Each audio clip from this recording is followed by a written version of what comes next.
ఏది? రూమ్ లో paint కొడుతోంది. Room కా? మొహానికి. అసలు నాకు ఈ పార్సల్ తెమ్మని ఎందుకు చెప్పారు? ఏం పార్సల్ రాది? అందరికి ఫుడ్ తీసుకురామని వదిన చెప్పింది. నేను వంట చేస్తాను అంటే అత్తయ్య వద్దని చెప్పారు. వామ్మో, ఈ ఇంట్లో ఏదో భూకంపం రాబోతుంది. మీ అమ్మ రాగానే భూకంపమే మొదలవుతుంది. నాన్నకేమైంది? నానోయ్, రాత్రిపూట దయ్యాలు కనబడతాయి అంటారు, పగటిపూట కూడా దయ్యాలు తిరుగుతాయా? వాటికి రాత్రి పగలు తేడా ఏముందిరా? నిజంగానే ఇంట్లో దెయ్యం తిరుగుతుంది నాన్న. ఆ శబ్దం దెయ్యం వల్ల కాదు, మీ అమ్మ వల్ల. అంటే అమ్మావతి దయ్యావతిగా మారిపోయిందా? ఓ, మీరే చూడండి రా. ఎంత బాగుందో చూసారా? వచ్చేది అమ్మేనా నాన్న? అందులో అనుమానమే లేదు కన్నా. ఇక ముందు మీ పురుష అహంకారాన్ని కూకటి వేళ్లతో సహా పెకలించి వేస్తాను. నేను నాట్య గురువునై ఎందరో శిష్యులను నా వంటి నాట్య మయూరులాగా తీర్చిదిద్దుతాను.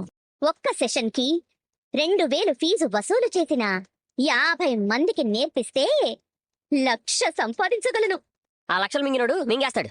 ఇక నుంచి నువ్వు అవాకులు చవాకులు పేల్చరాదు. నేనేంటో మీ అందరికీ తెలుస్తుంది. మాకు పుట్టినప్పటి నుంచే తెలుస్తుంది. మళ్ళీ ఒకసారి ఆలోచించు. ఈ వయసులో ఈ అవస్థలన్నీ అవసరమా? వ్యవస్థ మారాలంటే అవస్థైనా భరించక తప్పదు. అత్తయ్య ఊరికినే కూర్చోవడం కన్నా సొంతంగా తన కాళ్ళ మీద తాను నిలబడాలి అనుకుంటున్నారు. మంచిదే కదా మావయ్య? నువ్వు నాకు మద్దతు పలుకుతున్నావా? నాట్యంలో బిజీ అయితే నీకు నా బాధ ఉండదని ఆశపడుతున్నావా? అలా ఆశపడేది నేను ఎక్కడ నా బ్యూటీ పార్లర్కి వచ్చి కూర్చుంటారోనని. లేదు తయ్య, ఇప్పుడు నాకు మీ మీద ఇంకా గౌరవం పెరిగింది. కళకు వయసుతో పనిలేదని నిరూపించాలి అనుకుంటున్నారు. నిజంగా నా ఫుల్ సపోర్ట్ మీకే. నా ఫుల్ సపోర్ట్ కూడా మీకే. హాఫ్ సపోర్ట్ మాత్రమే చేస్తాను. నాకు పూర్తి సపోర్ట్ ఇచ్చే ముద్దుల కొడుకు డీలెఫ్ మీటింగ్ ఉందని వెళ్ళాడత్తయ్యా. నా లక్ష్య సాధనలో ముందుగా కావలసిన లక్ష్యం ఫోటోషూట్.